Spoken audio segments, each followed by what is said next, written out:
بسم الله الرحمن الرحيم الحمد لله والصلاة والسلام على رسول الله وعلى آله وصحبه ومن السلام عليكم ورحمة الله وبركاته.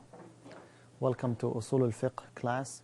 Today, inshallah, we will start with the introduction to this type of knowledge, to this science, Usul al-Fiqh. And in this introduction, we will discuss the definition of Usul al-Fiqh, the difference between Usul al-Fiqh and Fiqh, the subject of Usul al-Fiqh, and also we will take a historical preview of Usul al-Fiqh, and we will take the importance. Why is it very important to study Usul al-Fiqh? So we will start with the definition. We are defining this type of knowledge. What is Usul al-Fiqh? In simple terms, well, maybe you see it and you say, oh my God, this is not a simple term. This is the definition of Usul al-Fiqh. Knowing the methods and procedures that show the jurist the ways of deriving and extracting the verdicts from the evidences and the methods of reconciling or preferring one opinion over the other if there is a contradiction. This is not only actually a definition, but also it shows you what you will get in Usul al-Fiqh. What do we do in Usul al-Fiqh? You know the methods and procedures.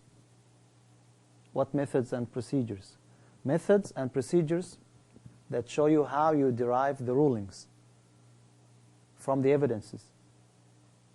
But that's not all. It also gives you the ability to judge between two opinions or more. Which one is more stronger? Especially if there is a contradiction. So this is the definition of Usul al-Fiqh, and this is just the introduction. We will go thoroughly into the definition soon, inshallah. Now, scholar by scholar basis. what do you mean scholar by scholar? Every scholar has to follow this law. This law is only for people who know the fiqh, to understand the difference between an opinion and We're coming to this. We're coming to this. Now, notice when we say Usul al-Fiqh, we have two words, Usul and Fiqh. And based on that, the definition varies. We have some scholars who defined Usul al-Fiqh as a combined concept or term of two words, Usul and Fiqh. So how they defined it? They first defined Usul, and then they defined Fiqh. And from the outcome, they gave you the definition of Usul al-Fiqh. So according to this, we define Usul first, and then we define Fiqh. Other scholars considered the entire thing as one term. Usul al-Fiqh is one term, Fiqh is a different term. Because many times, yes, it's true, you have two components. But once you combine them, you have a total separate thing. Just like when you have hydrogen and oxygen, and you combine them, then you get the water. You don't get any gas anymore. So it is two methods or two ways to define Usul al-Fiqh. So we will start again with the first one. We will take the word Usul first, and then we will take the word Fiqh. Usul is plural of Asl. And what's the definition of Asl? In Arabic, Asl means essence, or what branches come from.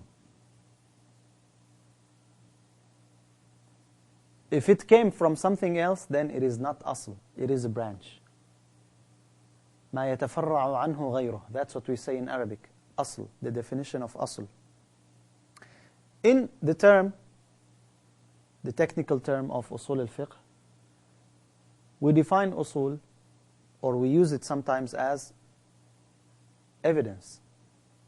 When you say this is halal, why it is halal? You say al-asl, what Allah subhanahu wa ta'ala says in the Quran. You say the word asl, and then you quote ayah. So you use the evidence as the word asl. Or sometimes asl means the general law, principle, or maxim. Like what? When we say al-asl fil ashya al-ibaha, in principle, everything is halal, unless there is an evidence forbids it. How we used this word, usul, as a general law. This is a general law. If you want to know the verdict of everything, in principle, it is halal. Al-asl annaha halal. So this is another usage of the term asl. So that's the first word. What about the second word, fiqh? What's the definition of fiqh?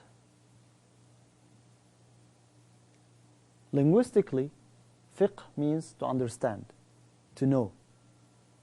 That's the meaning of fiqh. La yafqahun. Allah subhanahu wa ta'ala mentioned this several times in the Quran. They don't understand. They don't know. So fiqh means understanding or knowing. But that's linguistically. What about the meaning of fiqh? When someone knows 1 + 1 = 2, do we call him faqih? So who's the one who's called faqih? So what is fiqh? What is fiqh in the religious term? Knowing the rulings. Knowing the rulings? You need to specify, because if someone knows that exceeding 70 miles per hour is a violation, he knew the ruling. Understanding the rulings. What rulings? Islamic rulings. Okay? What kind of Islamic rulings? Because again, we are talking about fiqh. If someone knew that Allah has most beautiful names and attributes, is he called faqih? So what type of knowledge? That's why it's very important to know the definition. And we already studied fiqh for 1 year, yet until now you forgot, you don't remember what's the definition of fiqh? That's the definition of fiqh. Knowing the religious rulings derived from the detailed evidences. That's the definition of fiqh. معرفة الأحكام العملية الشرعية المكتسبة من أدلتها التفصيلية. To know the religious, practical rulings that are derived from the detailed evidences. So this is the definition of fiqh. معرفة الأحكام العملية الشرعية المكتسبة من أدلتها التفصيلية.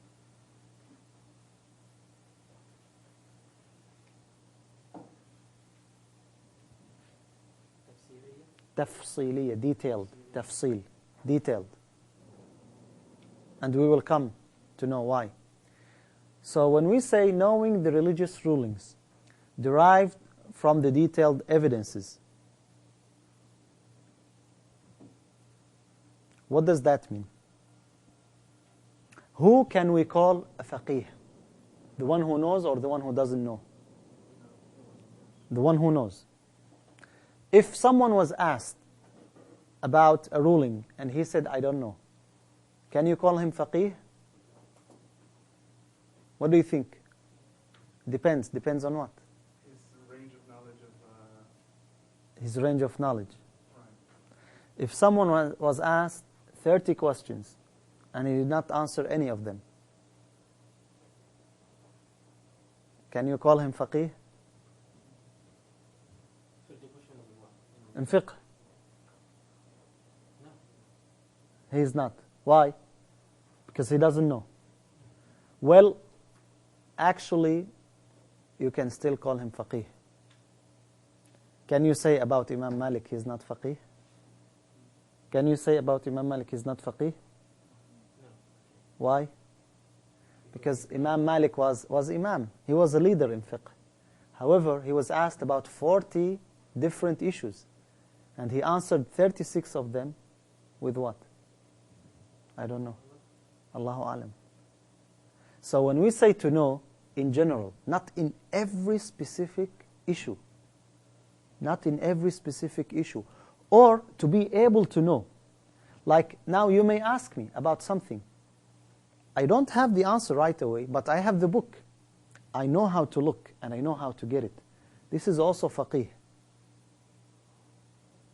But in general, the faqih is the one who knows the practical religious rulings derived from the detailed evidences. That does not mean to know. Who can claim that he knows everything? Can you say that you know everything? You cannot. Definitely, you will not know everything. You will have some things that you will not know. Yet, you can be still called faqih.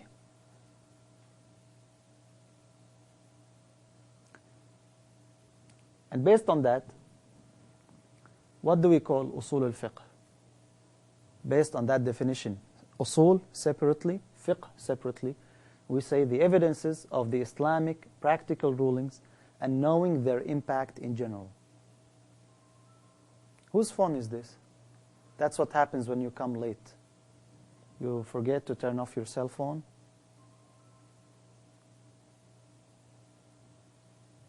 So this is the definition of Usul al-Fiqh based on the combined concept of two components.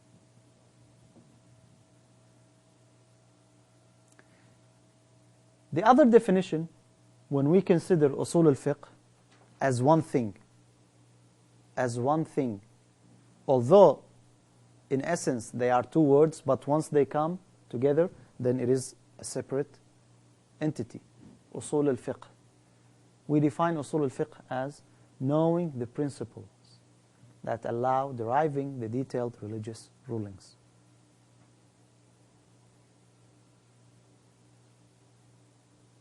To know the principles, the methods, how to derive the detailed religious rulings.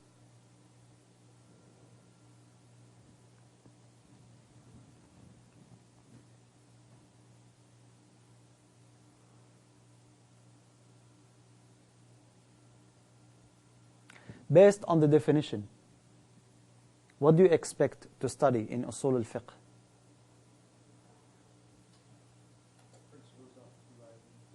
Principles of what? Principles. Remember, when we defined fiqh, we said what?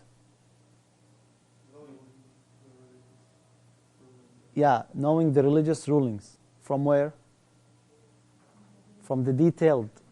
Here we don't go to the details. Here we go to what? Principles. That's why we call it Usul al-Fiqh, principles of fiqh. Now you are talking about broader circle, bigger picture, not details. So in Usul al-Fiqh, we study evidences. Again, because sometimes we refer to asl as evidence.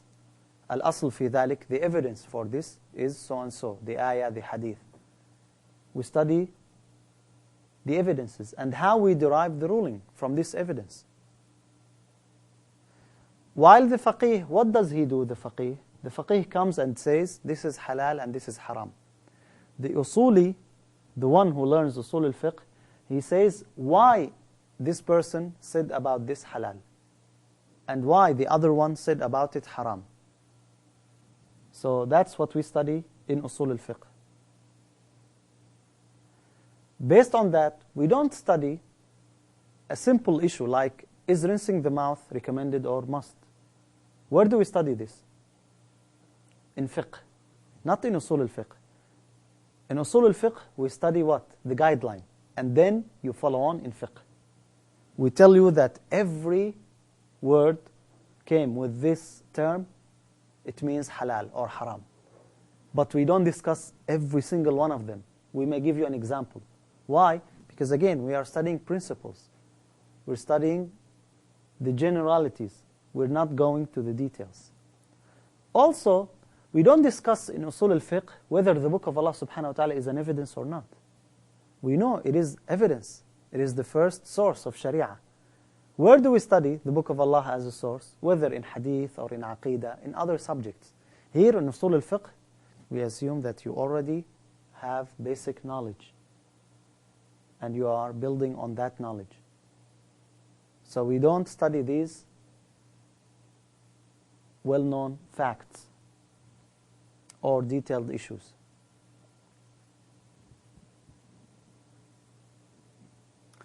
However, some scholars, they consider the subject of Usul al-Fiqh is the religious rulings and how they are proven. Now remember, here we say we study evidences and verdicts and ijtihad. Because the ultimate level of the faqih and usuli is what? Mujtahid. And who is the mujtahid? The one who can derive the rulings without taqleed, without copying others. How can you become mujtahid? That's what we study in Usul al-Fiqh. Other groups of scholars, they said, we study in Usul al-Fiqh the religious rulings. What are the religious rulings? Halal, haram, makruh, mandub, wajib. But isn't that the subject of fiqh? Fiqh, he tells you, this is halal. The ruling of this thing is halal. In Usul al-Fiqh, we tell you what's the meaning of halal, how the thing becomes halal. What's the definition of wajib? What's the difference between wajib and recommended?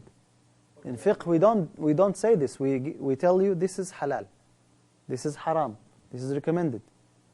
In Usul al-Fiqh, we tell you what's the meaning of halal, how we know if this is halal or haram.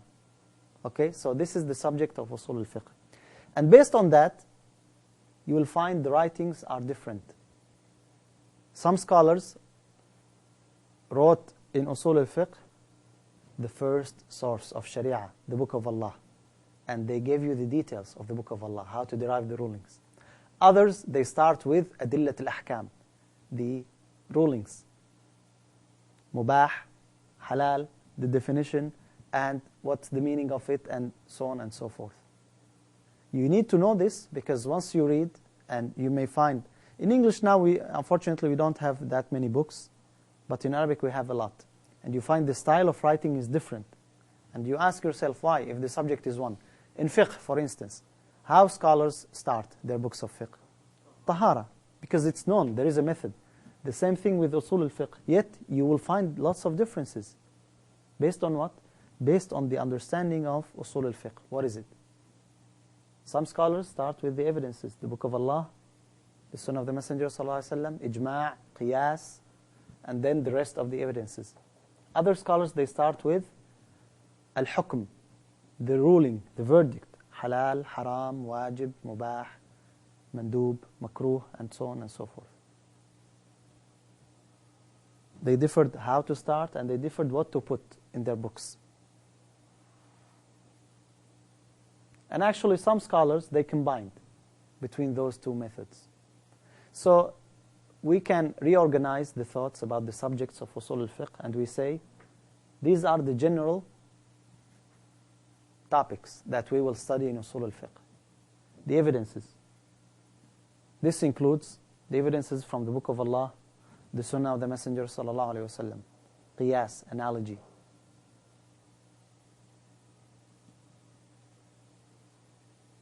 Also, we study the rulings, halal, haram, wajib, makruh. We study the differences and the agreement in the evidences. If there is a conflict, or it appears to us that there is a conflict, the ayah necessitates that it is halal, while the hadith of the Messenger ﷺ gives you the understanding that it is haram. How do you understand this conflict? Through Usul al-Fiqh. Also, we study how to derive the ruling, how to extract the ahkam. Also, we study ijtihad. Who's qualified to give a ruling? How you will be qualified? What's the criteria? What are the steps that you should take? So, this is briefly the subject of Usul al-Fiqh.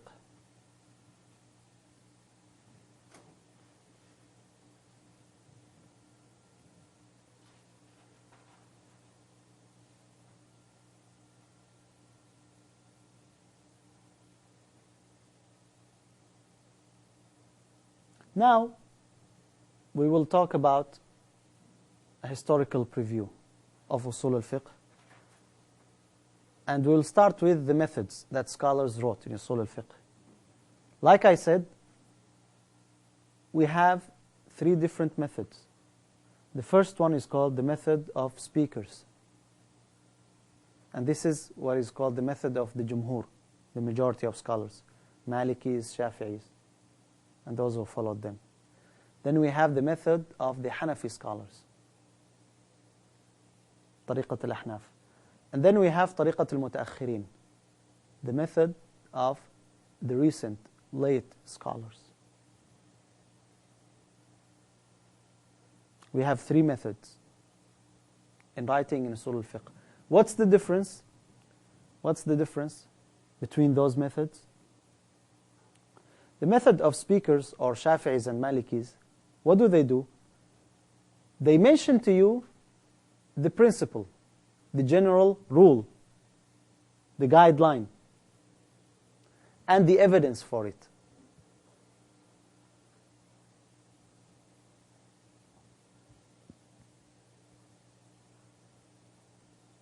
Like what? I'll give you an example. If they come and say, every action, for instance, every action is rewarded by intention. Or, if they come and say, every word with the command do means it is obligatory. It is not only recommended, it is obligatory. Why? They give you the evidence. The evidence for that, the Prophet ﷺ said this hadith, and he meant it has to be obligatory. They give you the principle, the guideline, and they give you the evidence for it.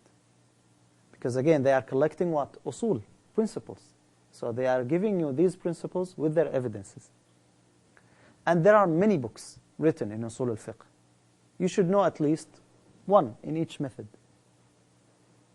As a student of knowledge, you should not only know, you should have all these books. But again, because we have lack in books in English, it's enough only to know. One of the most famous scholars, Al-Ghazali rahimahullah, he wrote many books in fiqh, and Usul al-Fiqh, he wrote Al-Mustasfa, very nice book in Usul al-Fiqh. It's called Al-Mustasfa. And we have Al-Amidi, another scholar, he wrote Ihkam al-Ahkam.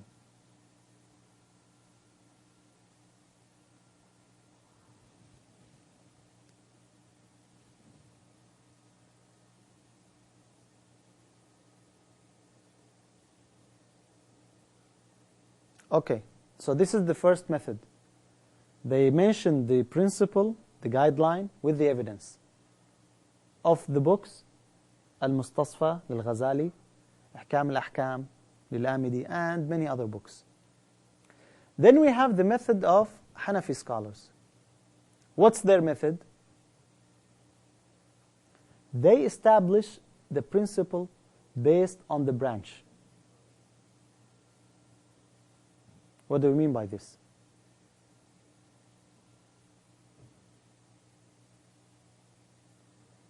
They come to many cases, and they derive a principle based on these cases. So they tell you, this is here in case 1, this is in case 2, this is in case 3, and then they give you the principle. The opposite of the previous method. And this is a little bit more difficult, because you need to see all cases, and based on these cases, you get the principle. Why every act like this is forbidden. You say, because we studied all the cases and we came to this conclusion based on 1, 2, 3, 4, 5, 6. Unlike the first method, when you say why this is a principle, you say because this is the evidence. So which one is more difficult? The second one. And that's why their books also are more difficult to read. Their books are a little bit complicated. Many books written according to the method of the Hanafi scholars. Of these books, Al-Usul, a book called Al-Usul, Dabbusi, rahimahullah. And the same book, the same name, Al-Usul, Al-Bazdawi. The subject name is Usul al-Fiqh, and many books called Usul also.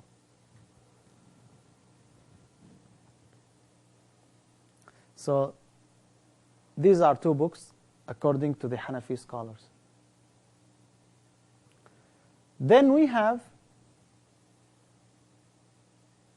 the method of the late scholars.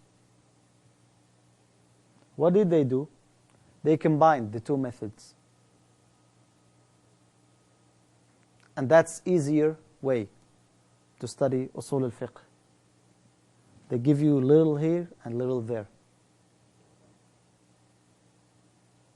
And there are many books written according to this. Of them, إرشاد الفحول في تحقيق الحق من علم الأصول, Imam al-Shawkani.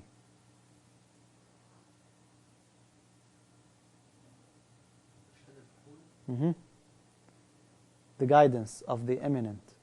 Fahl in Arabic has several meanings. Fahl in general, it's called for the adult camel, the strong camel.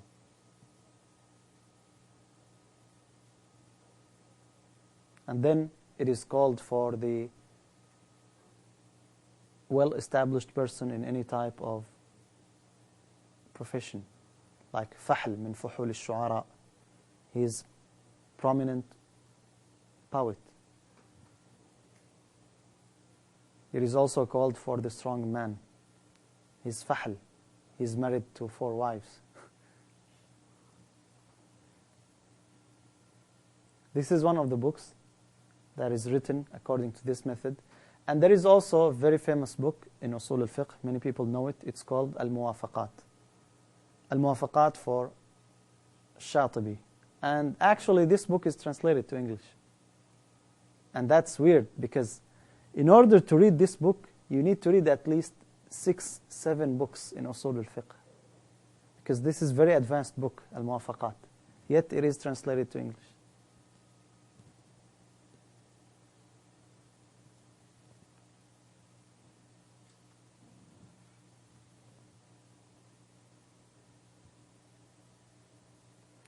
When did they start writing in Usul al-Fiqh? If I asked you, when did scholars start writing in Usul al-Fiqh? Was this type of knowledge known at the time of the Messenger ﷺ and the companions, or it is a recent knowledge? What do you think? The Sahabas would have done it. The Sahaba? Yeah, to write the rulings. Mm-hmm. Right? In cases which Sahabas would have done it. They would have known that, look, this saying of the Rasul on this ayah means that it is forbidden or it's allowed. I think this comes when issues come about that have difference of opinions. Yeah, didn't we have difference of opinions at the time of the Messenger ﷺ? Did they know something called this is Usul al-Fiqh? No. The term wasn't there. The term wasn't there, but the science itself was there, right? That's correct. That's the correct answer. The name itself was not there. The separation itself was not there. All the sciences were together. But later on, it was separated, and the writings, the different writings were there.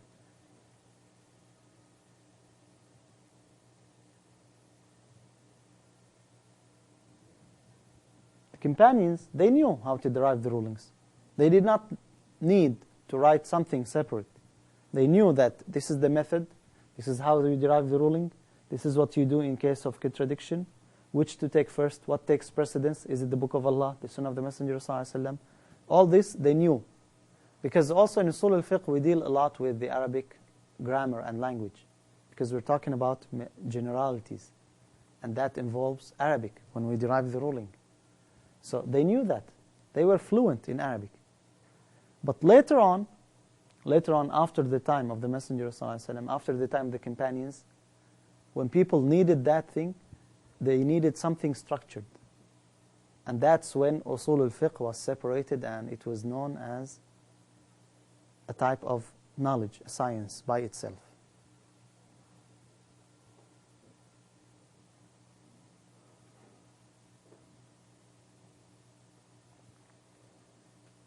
Who was the first one to write? What are the eldest writings in this type of knowledge? Imam Shafi'i rahimahullah is the first one to write. In his book Ar-Risala. Ar-Risala means the letter or the message. And it is also translated to English. It's a very good book. Every student of knowledge should have this book. Because what did Shafi'i rahimahullah do? In this book, he collected the difference of opinions amongst the companions, the difference of opinions later on, the cases, and then he gave you the methods, how to derive the rulings. What does this mean? What does that mean? This is the eldest writing we have about Usul al-Fiqh by Imam Shafi'i rahimahullah in his book Ar-Risala. So, who's the founder of this type of knowledge? In terms of as a separate subject? In terms of a separate subject, exactly. Because it was, does that mean it was not known before Imam Shafi'i? It was not known as with this name, Usul al-Fiqh, but it was there. It was there.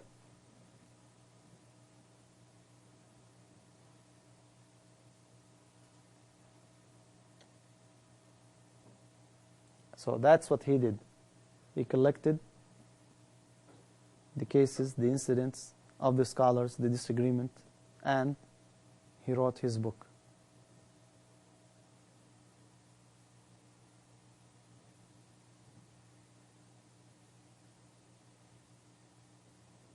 Some claim that even before Imam Shafi'i rahimahullah, there were some writings, but we did not get them. Some say that the first one to write is Muhammad ibn al-Hasan al-Shaybani. Who is Muhammad ibn al-Hasan al-Shaybani?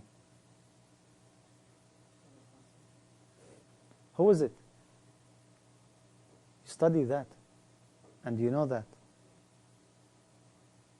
He's the student of Imam Abu Hanifa rahimahullah. Muhammad ibn al-Hasan al-Shaybani. They say he wrote before Imam Shafi'i, but we don't have any of his books about Usul al-Fiqh.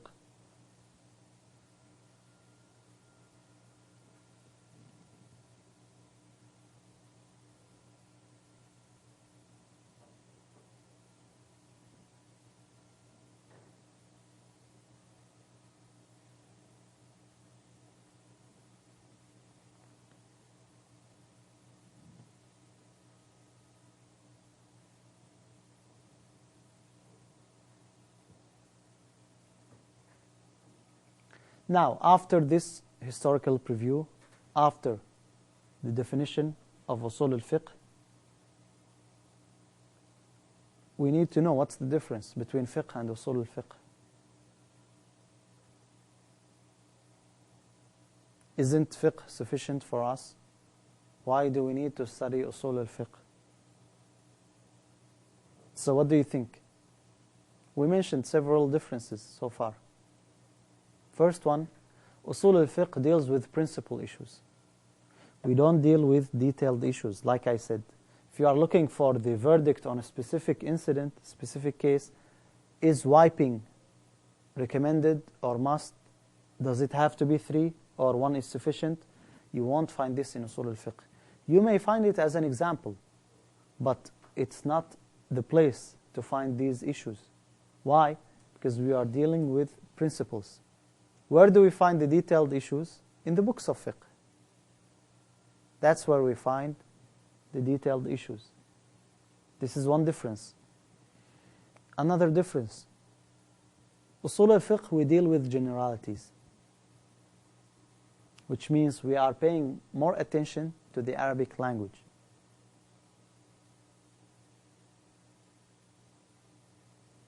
The meaning, the implication of the words, that's what we deal in Usul al-Fiqh. While in fiqh we deal with detailed verdicts. We don't deal with generalities.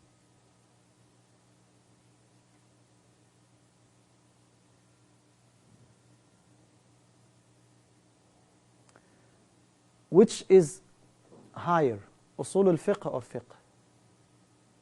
Higher in what? In acquiring. More time you mean to use? Or Who has higher level, the faqih or the usuli? Usul is higher.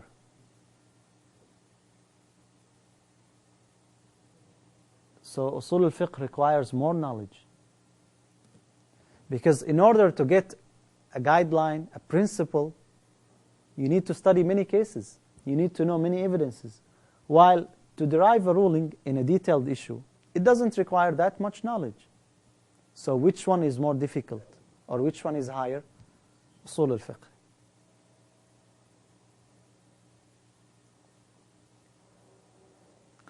In Usul al-Fiqh, we discussed the methods of deriving the rulings. How you extract. How you get to know that this is halal or haram. While in fiqh, we say this is permissible and this is not permissible. We are just giving the ruling. Just like the pharmacist and the doctor. The pharmacist, he has the prescription and he gives you. But who gives the prescription?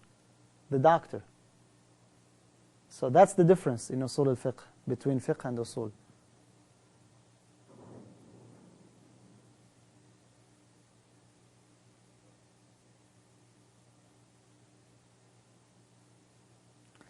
What are you going to get now if you studied Usul al-Fiqh?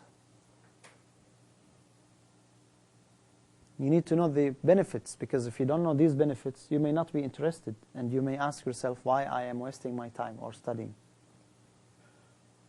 As we said, it gives you the methods. It makes your knowledge structured, organized. And this is very, very important. You know how to derive the rulings, how you interpret the evidences. The problem nowadays, in many places, that we don't have this organization in deriving the rulings. Someone read one book or few things and he thought that he knows everything. And you find the confusion. You find the contradiction. One case, he says halal. The same case, in a different time, he says haram. Why? Because he doesn't have basis. What gives you this structure? Usul al-Fiqh. Once you know the methods, you have a map, and you're going through this map. You have a guide. That's what you get in Usul al-Fiqh.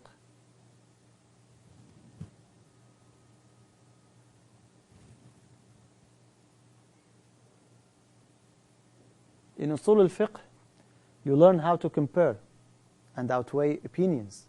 This is a great advantage of Usul al-Fiqh. Many cases, or most of the confusion that's going on nowadays, especially from lay people, they come to you and they tell you what's the ruling on this. And you tell them, makruh. Oh, but someone else said it is haram. If someone was hearing, he was listening to this conversation, he will say, I am confused. This guy is saying that he heard a different ruling, so which one should I follow? How do you know which one to follow? By studying Usul al-Fiqh. You know why this person said haram, why this person said it is makruh, and why, if there was contradiction, why this happened. Where do we know this? From Usul al-Fiqh. So there are advantages for studying Usul al-Fiqh. In brief, the principal objective of Usul al-Fiqh is to regulate ijtihad. and to guide the jurist in his effort at deducing the law from its sources. That's what Dr. Kamali says in the book. This is in your book. This is the main principal objective. That's what you will get. What's the purpose? The purpose of Usul al-Fiqh is to help the jurist obtain an adequate knowledge of the sources of Sharia. That's what you will get by studying Usul al-Fiqh. As I told you, nowadays there is dilemma because of ignoring Usul al-Fiqh. You hear from some people coming and telling you, go to the book and the Sunnah. Okay, but if you don't have the methodology, what will happen? Chaos. One day you will say this is halal, and the other day you say this is haram. You don't know. Don't think that you can get any ruling by just only opening the Quran and the Sunnah. There are methods. There are ways to derive the rulings. Sometimes, and this is happening again, I can give you practical examples from our time nowadays.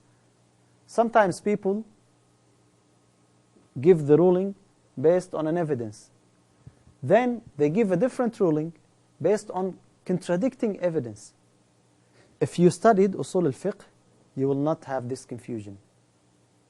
You will not have this confusion. I will ask you a question. The Prophet ﷺ said, إِنَّمَا جُعِلَ الْإِمَامُ لِيُؤْتَمَّ بِهِ. The Imam is only assigned to be followed. Right?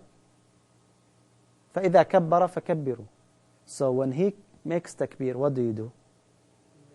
You make takbir. What do you understand from this? Do you make takbir with the Imam or after the Imam? After the Imam, right? Okay.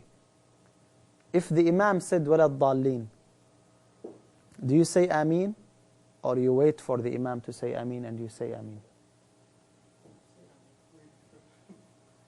Based on the hadith, what do? You say wala dhalin.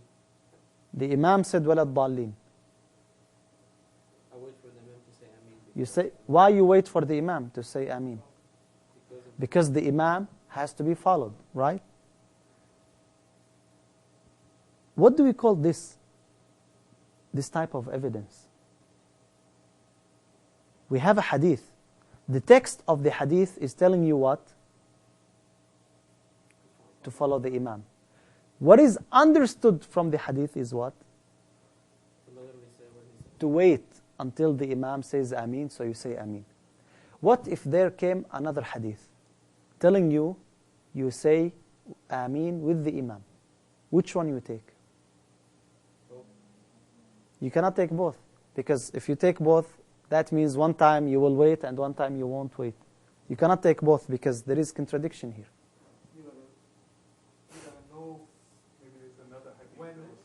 See why you are having different answers? Because you did not study. If you study Usul al-Fiqh, you'll give one answer. Yes?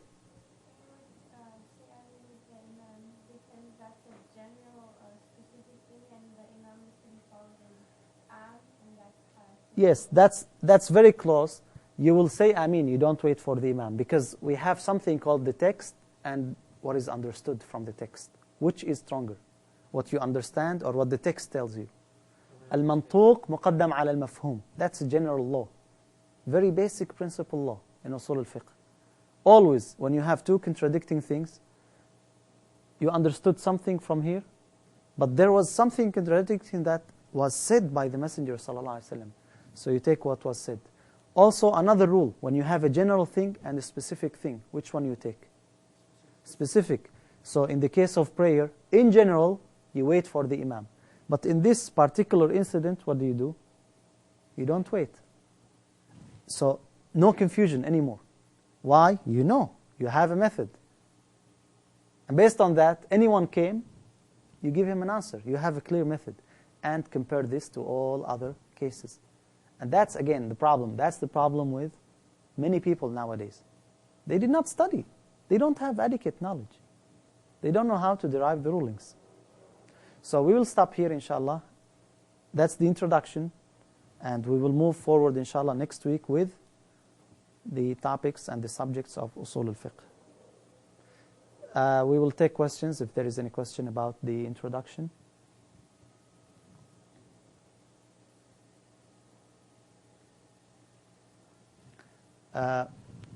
We have a question from the students online. How did they combine both?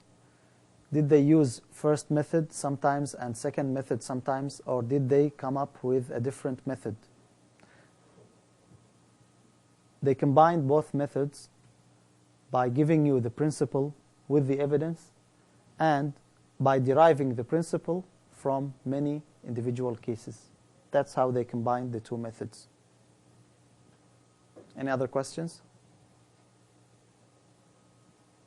On site, do you have any question? Okay, then we'll conclude this session. هذا وصلى الله وسلم على نبي محمد وعلى صحبه أجمعين. السلام عليكم ورحمة الله.